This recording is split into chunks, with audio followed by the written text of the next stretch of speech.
জামাতের ভাইয়েরা আমাদেরকে সুস্পষ্টভাবে বলে দিয়েছে, আমরা যা বুঝি আপনারা তা বুঝেন না। কেন আমাদেরকে নিষিদ্ধ করা হয়েছে? এখন যদি আমরা সশরীরে মাঠে নামি তাহলে আমাদেরকে জঙ্গি ট্যাগ দিবে। আসলে আমরা যারা ঢাকায় সরাসরি আমাদের সহযোদ্ধা সহ অন্যান্য লোকজনদেরকে নিয়ে আমরা যে লড়াই সংগ্রামটা করেছি, যখন 2024-এ 1 আগস্ট আওয়ামী লীগ সরকার জামাতকে নিষিদ্ধ ঘোষণা করেছিল, তখন আমরা জামাত শিবিরের অনেক ভাইদেরকে বলছি, আসুন আমরা আপনারা সবাই একত্রিত হয়ে লড়াই সংগ্রাম করি। কিন্তু জামাতের ভাইয়েরা আমাদেরকে সুস্পষ্টভাবে বলে দিয়েছে, আমরা যা বুঝি আপনারা তা বুঝেন না। কেন আমাদেরকে নিষিদ্ধ করা হয়েছে? এখন যদি আমরা সশরীরে মাঠে নামি তাহলে আমাদেরকে জঙ্গি ট্যাগ দিবে।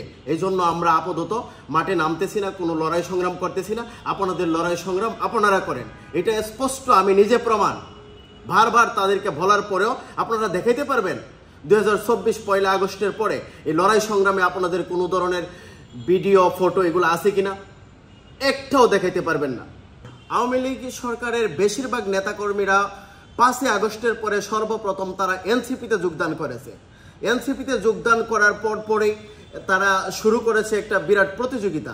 যখন দেখছে এনসিপিতে বেশি আওয়ামী লীগ যোগদান করেছে, তখন জামাতের লোক সংখ্যা কমে যাচ্ছে, তখন জামাতেও একটা প্রতিযোগিতার মধ্যে নেমে গেছে যে আমরাও এখন আওয়ামী লীগকে পুনর্বাসন করব, আমরাও জামাতকে ডাকবো আমাদের সাথে আসার জন্য। এই এনসিপি এবং জামাত সবচাইতে বেশি আওয়ামী লীগ পুনর্বাসন করছে। আজকে এজন্যই প্রত্যেকটি জায়গাতে আওয়ামী লীগ উঠে আসার একটা সাহস পেয়েছে।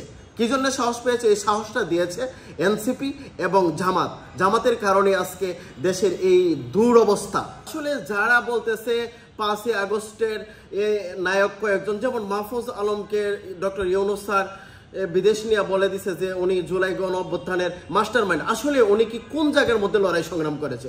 আমরা তো ঢাকা শহরের মিরপুর বলেন, তারপরে উত্তরা, নীলক্ষেত, ঢাকা বিশ্ববিদ্যালয়ের আশপাশ শহর, রামপুরা, উত্তরা, প্রত্যেকটি জায়গাতেই আমাদের ছেলেপেলেগুলা লড়াই সংগ্রাম করেছে। আমরা তো কোথাও কখনো দেখিনি মাহফুজরে লড়াই সংগ্রাম করতে। আর যারা উপদেষ্টা হয়েছে তাদের ব্যাপারে কি বলবেন? হ্যাঁ, যারা উপদেষ্টা হয়েছে, আমাদের ছাত্র সমন্বয়ক 3 জন ছিল।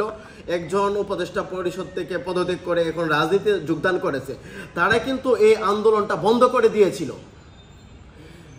ডিবি হারুনের বাতের হোটেলে তারা বাতকে তারপরে সংবাদ সম্মেলন করেছিল।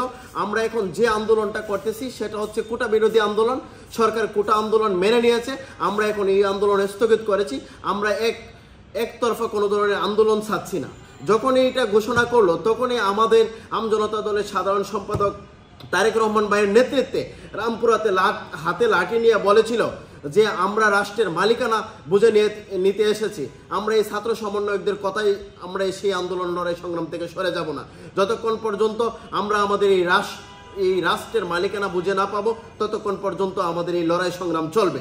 আসলে আপনারা সবগুলো ভিডিও ফটো দেখলে বুঝতে পারবেন।